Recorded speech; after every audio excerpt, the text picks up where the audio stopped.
All right, guys, with the Alien Romulus coming out, I was kind of looking forward to maybe doing like an Alien Unanswered Questions video or something, but unfortunately, I'm stuck working. I don't really have the time to do it, so I don't think that I'm going to be able to do. Did I hear you say anything about alien movies? Yeah, like the Alien franchise with like Sigourney Weaver and like Michael Biehn and stuff like that. Yeah. Yeah, yeah. I've always been fascinated by those movies. Yeah? Yeah, dude. I have so Oh, many unanswered questions that I have. you say you have unanswered questions Yeah, about yeah. the Alien movies? Of course, yes. How many would you say you have? I got 10. Question number 1. How does alien blood work?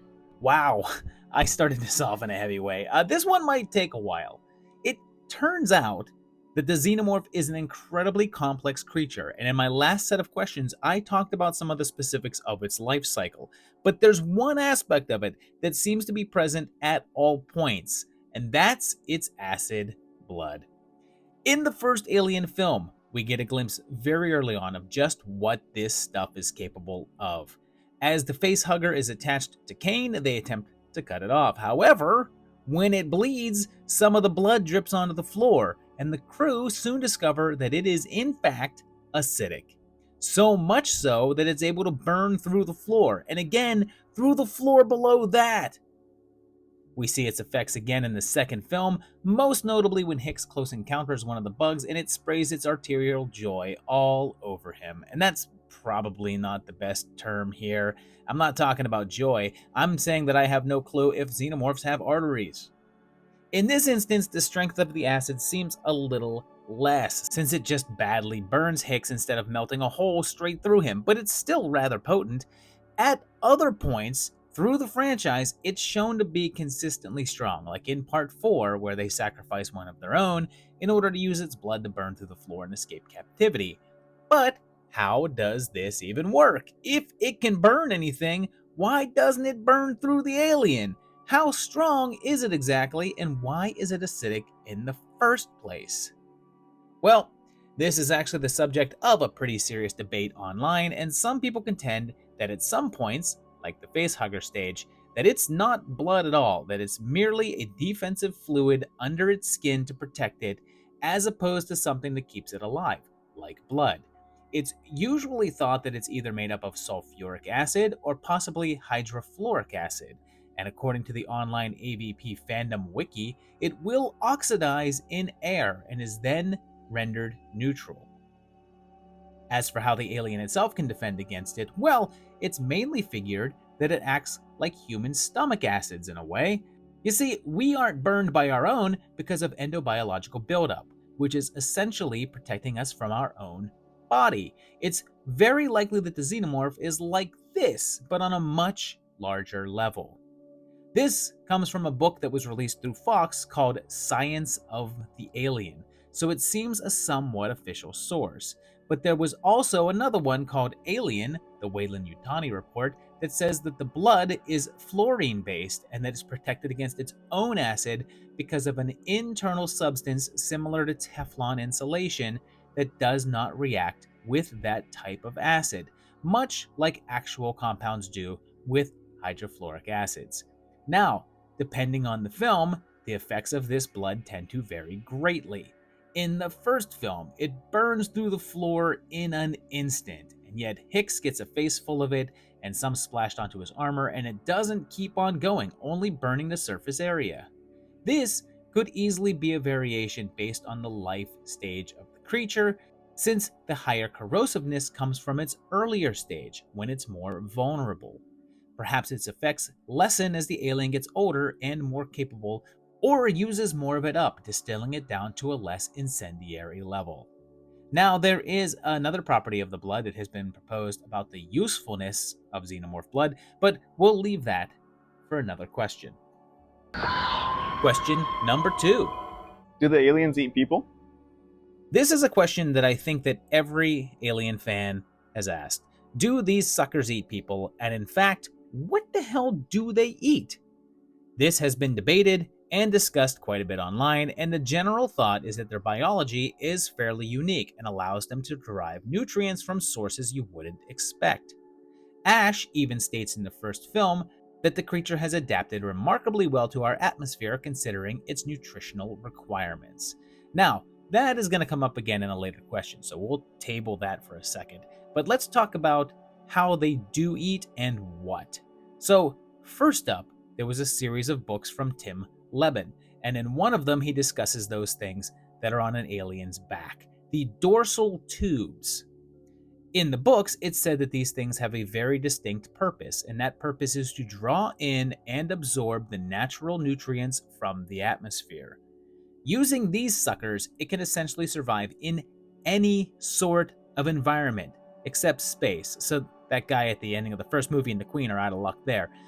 Based on some comics, and possibly even AVP, it suggested that some aliens, mainly queens, are able to live very long times with no food sources, going into a dormant state. So it's also clear that eating isn't essential to their survival. But let's look at the individual films. In the first Alien, we don't get to see much of its general characteristics, but we do see it killing with that old head bite, the old mouth. It's not very clear if that would be considered eating or not, or if it's just a stabbing with a sharp object to kill.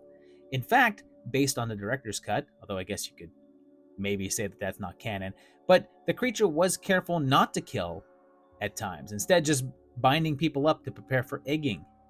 In Aliens, we find a whole lot of what happens to be dead colonists up on the wall, but they don't appear to be eaten, although it's not clear if they have been because you can't see much of what's left.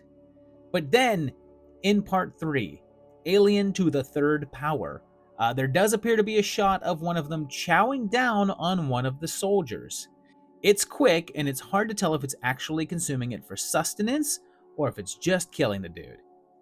When we go into the AVP films, there is a bit with some Xenos actually eating human bodies, so that can sort of be confirmation, but that film, both of them actually, are questionable in terms of canonicity, so take that how you want.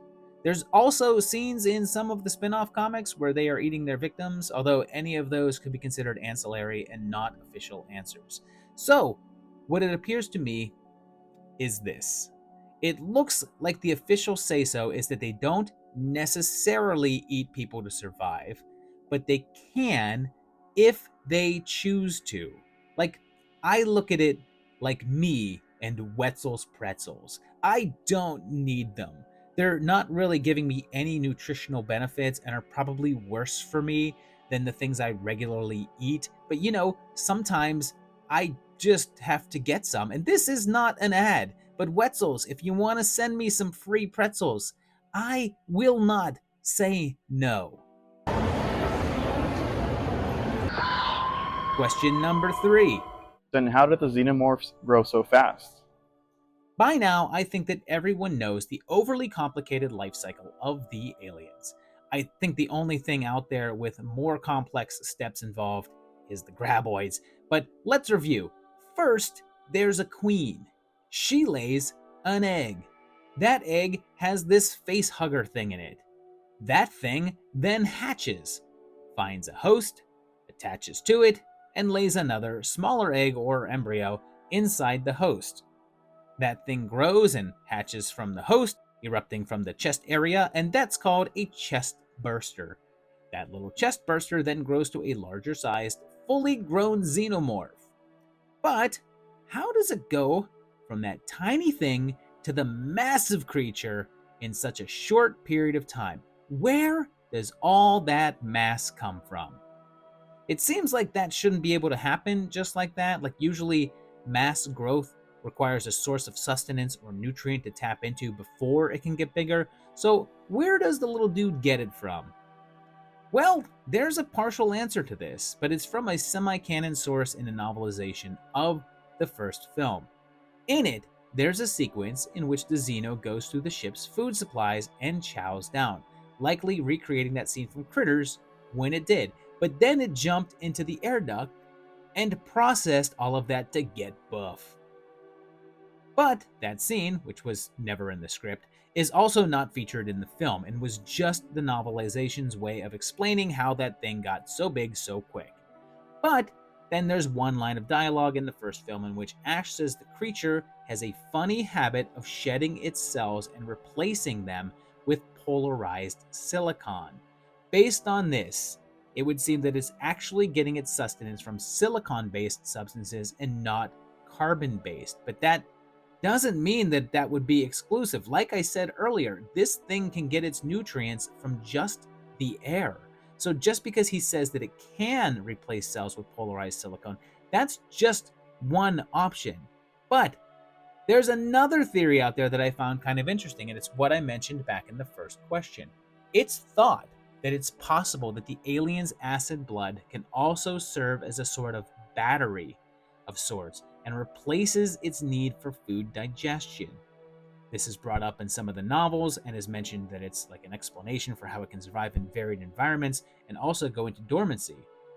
If this is so, then it could be cannibalizing that power source in order to attain the mass through it, turning it into a sort of supercharging, but at the same time, depleting it, which may just explain how the intensity level of the blood seems to come and go. But I think that the most important thing to mention is that it's clear that, like your mom used to tell you, it ate all of its vegetables, and that's how it was able to grow big and strong, right before she opened her mouth to expose that other mouth inside and bite through your skull. Oh, Mom, you're so funny. Question number 4. How long does a xenomorph live? Just like when you get a new pet, there's always one really important question. How long does this thing live? Is it going to be around for 80 years? And am I stuck cleaning out this bowl over and over and over again to the point that I'm secretly hoping this thing will die and I can flush it down the toilet and once again be free of responsibility?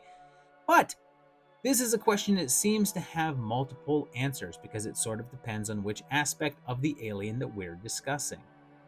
The eggs themselves are what seem to have the longest spans. These suckers can lie dormant for long periods of time, perhaps even thousands of years, as evidenced by the stock in the alien ship at the beginning of the first film. Now, it's possible that that is aided by the blue fog that's going on there, so it is possible that this isn't indicative of the eggs on the whole, but based on some other sources, it seems like that they go into dormancy and can remain that way, undisturbed for really long stretches of time. However, once those eggs hatch and a facehugger is set free, their lives are remarkably short. If one of them finds a host, they implant the embryo, and after doing so, they will instantly die. Because of this, some of them can live a mere few hours. But it's noted that if they don't find a host right away, they still don't manage to live long outside of the egg and can only last for a few days to weeks at most. We don't get much evidence of that in the film, but has been backed up in a couple of the external materials. And then now the chest burster, which only stays little for a couple of hours usually, grows into a full-blown alien warrior like we see in the first film. And it's stated that these guys were also intended to only live a short time. It was said that the one in Alien, in the ending, was rather slow in reacting to Ripley. And it wasn't because it was distracted by her and her underwear. That was me. It was because it had reached the ending of its life cycle and was close to death. The earlier concepts for them were that they had short lives with a specific purpose, find more hosts for the eggs, and then continue on with the species. In the other films, it seems as if this lifespan was extended out a little bit because the first one made it seem like they only lived for a couple of days at most, but later on, they're shown to outlast that, and it's now thought that the warriors could make it to a couple of weeks or so. And in comics and such, possibly a few years. The Queen, on the other hand, would have a remarkably long life, if you consider AVP to be canon, because in that one, the Queen would give birth to a brood every 100 years, and the younger predators would then hunt them, indicating that the Queen could live for centuries. But no matter how you slice it, any of these guys can be shown to have a much shorter, yet much more eventful lifespan if they happen to cross paths with one Ellen Ripley. Question number 5. What's the deal with Lamberts? So there was a rather curious bit that was introduced in one movie that essentially changes a character. Joan Lambert is one of the crew members of the Nostromo in the first film, and she's portrayed by Veronica Cartwright. During the course of the film, she's killed by the Xenomorph, and in the second film, there's some information given about her during Ripley's inquiry that redefines her a bit. Now, this screen is only partially seen in the film, but the DVD extras showed the full files, and it was far more legible there. But the first line says that subject is Despin convert at birth, male to female. So far, no indication of suppressed trauma related to gender alteration. So, the interesting thing about this fact is that it's likely that this little tidbit was never really meant to be seen by the public. Like, after all, when this came out, high definition releases with clarity so sharp you could pause and zoom in was just a pipe dream, and DVD bonuses wouldn't exist for quite a while more. But it's clear that there was an attempt to give a little wrinkle to the character. It's possible that this was the tip of the hat to Dan O'Bannon's way of writing the screenplay for Alien, since he did so mostly gender-free. Most of the characters used last names only when referring to someone and very infrequently used gendered pronouns. In fact, Ripley was originally meant to be male, but Ridley Scott decided to make the character a woman before production, and very little of the script had to be adjusted to accommodate that. It's possible that this was just a reference to that fact, although maybe they didn't want to give that tidbit to Ripley herself and instead switched it to Lambert. Like, that's not known, that's just speculation on my part. But it brings up the commentary that Lambert is technically a trans character.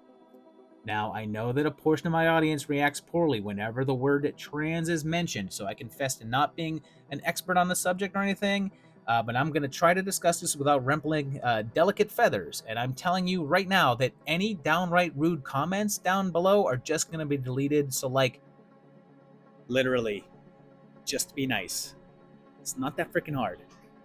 The first thing that I want to mention is that because it's capitalized, some think that Despin Convert is actually Lambert's birth name, but that doesn't make sense. It says that the process was done at birth, so why give a child a birth name and then literally change it right after you alter its sex? So the word Despin Convert was the name of the process to me, but I think it's a little inaccurate to refer to this character as trans, since it was a process done at birth. And again, not an expert, but I think that this is closer to how intersex babies are handled. It's partially been phased out, but around the time that this film was made, intersex surgeries were still being done, and parents would have to decide the sex of their child if both characteristics were present, and this would often result in issues later on, and that seems to be closer to what they're saying about Lambert. It's not a one-to-one comparison, but that appears to be closer to what happened to her, because it mentions that Lambert was converted male to female. Question number 6. What happened to Burke? So this is one that seems to have an easy answer, but it also doesn't. After all, Carter Burke is one of the franchise's, dickiest characters. He's expertly played by Paul Reiser and works for Weyland-Yutani as a junior executive. He seems like a decent guy at first and recruits Ripley to head off to that remote colony to help figure out what's happened there, since she's encountered these things once before. But then, of course, he double-crosses her and tries to get her impregnated by an alien facehugger, with the intentions of taking her back to Earth and having his own little specimen to present. But then, things don't go to plan, and he ends up getting busted. His bacon is only saved by a group of attacking Xenomorphs. However, as it seems like he might be avoiding the altercation, a random alien corners him, and we see that mouth go into action, and he's presumed killed. So, that seems pretty easy, right? He's dead, head bit by one of them. Simple, and yet kind of unsatisfying considering how much of a baddie this character turned out to be. But that's not it, because if it were, I wouldn't be talking about it. There's a deleted scene that gives us more. A little later on, as Ripley is going back in to find Newt, there was a moment cut out that shows her finding Burke cocooned to a wall. He seems pretty despondent and tells her that he can feel it inside of him, indicating that he's been face-hugged already and an alien embryo already exists within him. Ripley shows no real remorse, but hands him a single grenade to end his own life. So, because this moment gives more closure to the character, some feel that this is a better view of what happened to Burke and sees him getting a more fit comeuppance. But the fact is that this bit has never been restored into the film. After several director's cut and longer versions, this still hasn't made its way back in. And that's because Cameron doesn't like the scene and didn't want it to be included, so it's hard to say that it's canon by any means. The director didn't care for how it looked overall, but also realized that it didn't make sense. After all, this happens a very short amount of time after the time that we think we see the guy killed off. There's no more than like an hour between the time that we see that mouth work and Burke saying that he can feel it inside of him. That's way too short of a time span compared to what we've already seen. Going from the first film, the process takes a much longer time than that to kick in, so this thing creates a continuity error, which is the main reason why Cameron scrapped it. So, I guess that the simpler answer is that the alien did kill him earlier on, even if it just doesn't scratch that revenge itch that it gives you. Also, if you just love to hate this guy, just know that one person shares that feeling, and it's Paul Reiser himself, and he loves the character so much that he helped write a great story with Marvel Comics that's basically what if Burke had lived. In it, Burke is taken away and cocooned, ready to go for a facehugger to get him. However, Vasquez and Gorman's grenade conveniently goes off right behind the wall and both kills the egg and frees Burke. After this, he stows away on Ripley's ship, much like the Queen did, and laid low, hitching a ride. It then explains that it's actually him that sabotages the ship and lets the facehuggies get them all, and then escapes back to Earth. And it heads off from there. And the interesting thing about the way that it's framed is that you can essentially take it as happening. There's nothing that contradicts the core films. So if you want to roll with it as being the actual documentation of what happened to Burke afterwards, you could simply say, what if? Question number 7. What does assholes and elbows mean? In Aliens, there's a fairly noted moment in which Sergeant Apone says, "All right, sweethearts, you heard the man and you know the drill. Assholes and elbows. Hudson, come here. Come here." but what the hell does that even mean? And this appears to be the first use of this phrase that I can find in a film, although 1 year later, in Full Metal Jacket, Arlie Ermey's character can also be heard saying it. And considering that both of those characters are military, you can assume that this would be a military expression, and that seems to mostly be correct, although I've seen a few people mention that the phrase could have come from slave times or perhaps just from farming culture and people out in the field digging ditches. But the term usually means simply, get to work. The assumption is that when your team is hard at work, they're not looking directly at you and you're seeing the back of them. So all that you get a view of is their asses and elbows. There's a number of people online backing up a rather regular military usage of the term, and the expression is apparently in the official USMC dictionary, where it's defined as in a hurry, quickly. But this is a weird phrase, because I guess that it's said as both asses and also assholes, like in the movie, and that dictionary specifies assholes. But like, are you really seeing that? Like, how exposed are you? Is there something about the military or farm work that I'm unaware of? Are y'all naked a bunch? Question number 8. Why do they want the aliens anyway? This is the one that really bugs me. It's a recurring theme throughout the franchise that Weyland-Yutani is trying to get their hands on specimens of the aliens to bring back to Earth. And it's never explicitly said in the series exactly why they're after one, but the general assumption is that they want it for a bioweapon. This replicating, unstoppable, perfect killing machine that they can unleash on an area and wage war, and bonus, it has acid blood, making it ever more effective and efficient. But here's my problem with this. Like, considering that the series takes place over the course of, like, centuries, it's obvious that this is on their agenda for a really, really long time.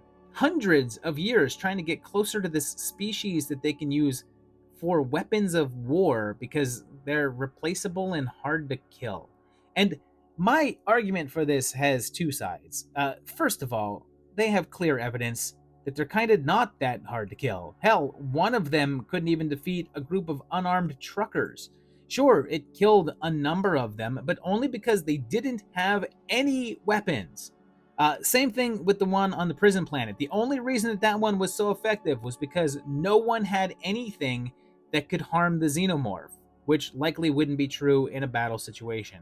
Sure, they managed to do pretty well against a group of colonial marines, but it took an entire hive to wipe out like 15 people. And even then, the humans not only won, but they took out every single one of the aliens, including the queen.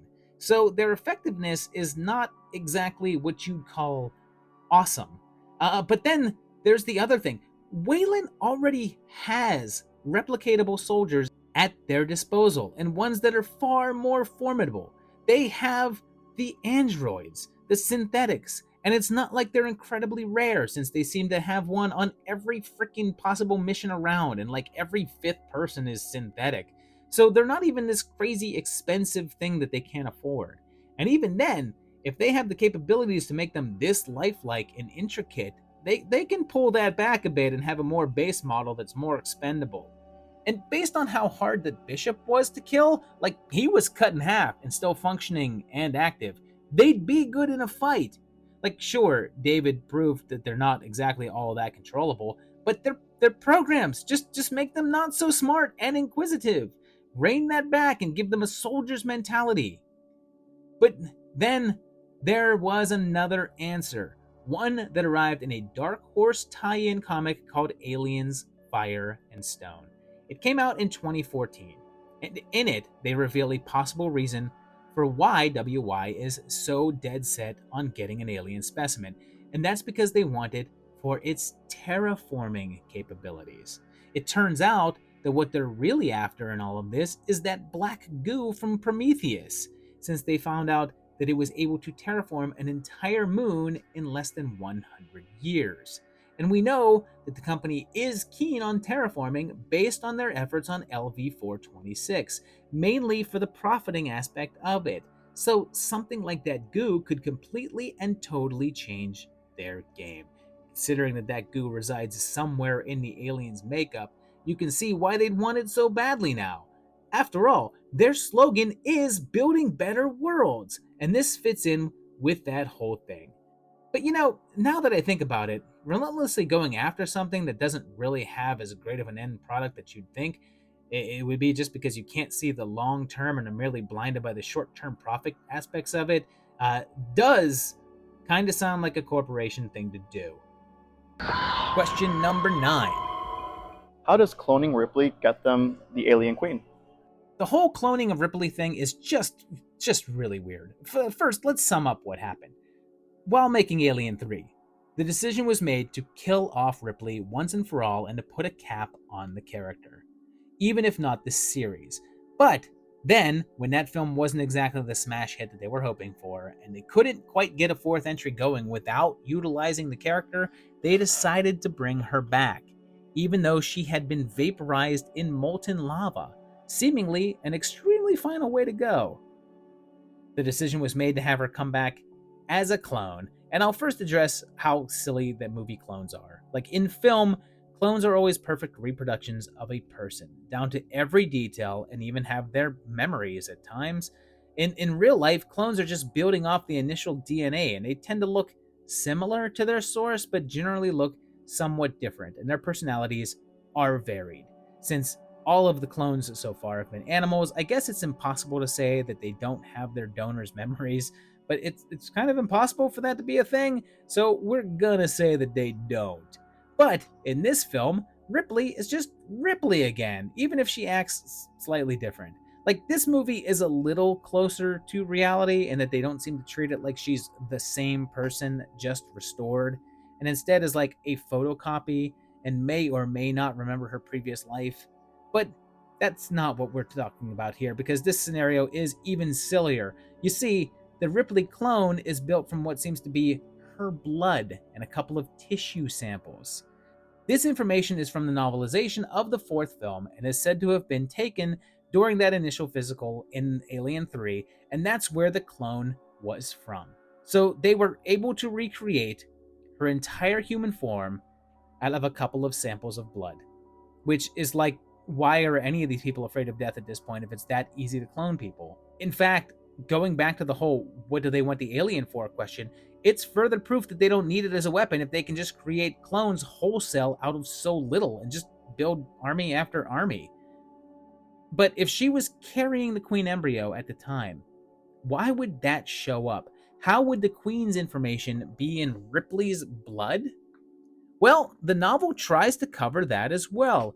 It says the samples were varied enough and there were plenty of cells, but the DNA was in chaos. It then goes on to say the embryo had actually invaded the host's living cells, every last one of them, and forced them to change to accommodate its growth and development. It was a way to guarantee that any host would provide whatever it was the developing embryo needed, even when the host's own body was inadequate. So, this tells us yet another thing about the alien and how it adapts to fit any environment. Much like it terraforms a planet to fit its lifestyle, like we saw in LV-426, it can do the same to a human being, altering their DNA at its base. Therefore, when they found those samples, as improbable as it was for them to create an entire human from them, it's the same for recreating that alien. But if they were able to do it through movie science mumbo jumbo, then they were able to pull that alien from that same DNA as well. So yeah, once it's in you, it's a part of you and changes your DNA to the core. Just like Wetzel's pretzels. Question number 10. Who haven't the aliens fought? This is one of those questions that's more me talking about something that interests me as opposed to a question about the series, but everyone knows about Aliens versus Predators. That whole thing began in comic book form back in 1989 and was furthered through an appearance of a Xenomorph skull in Predator 2. It then became more comic books and eventually a couple of underwhelming films and some video games as well. But I'm not sure if everyone knows just how many other franchises that these buggers have crossed over into. The Alien has jumped companies several times and taking on a whole bunch of other properties. Most of these have been done in comic book form, back when Dark Horse Comics had the rights to the line. The first non-Predator opponent that it took on was a big one, since Dark Horse crossed over with DC Comics for Superman Aliens in 1995. Yes, the Xenomorphs have fought Superman, and the book was more than 2 pages long, mainly because the story involved Supes not being around a yellow sun and having his powers fade. A few years later, they went back to DC to have Batman take them on in 1997 in a 2-issue series drawn by Bernie Wrightson, and features the aliens on DC's Earth. 1 year later, in 1998, they made their first move to the Image Comics universe with Wildcat Aliens, and this one was a little bit more impactful than others, since they had this superhero group called Stormwatch, and they had their own book that was being rebooted. So this crossover actually had the aliens kill off most of them, allowing for a fresh start with a new number 1. 1999 got a little crazy with a multi-crossover with a book called Overkill that was a crossover between Dark Horse, Image, and Top Cow Productions, and had both the aliens and the Predators, and they took on Witchblade and the Darkness. At this point, Dark Horse also had the rights to Terminator comics, so the time seemed right in 2000 to do Aliens vs. Predator vs. the Terminator, which has Clone Ripley and Call in it, following up on Alien Resurrection. That same year also featured another crossover with DC Comics as the aliens took on Green Lantern, and then had sequel series pitting them back against Witchblade in the Darkness, and then Superman again, and one more run against Batman.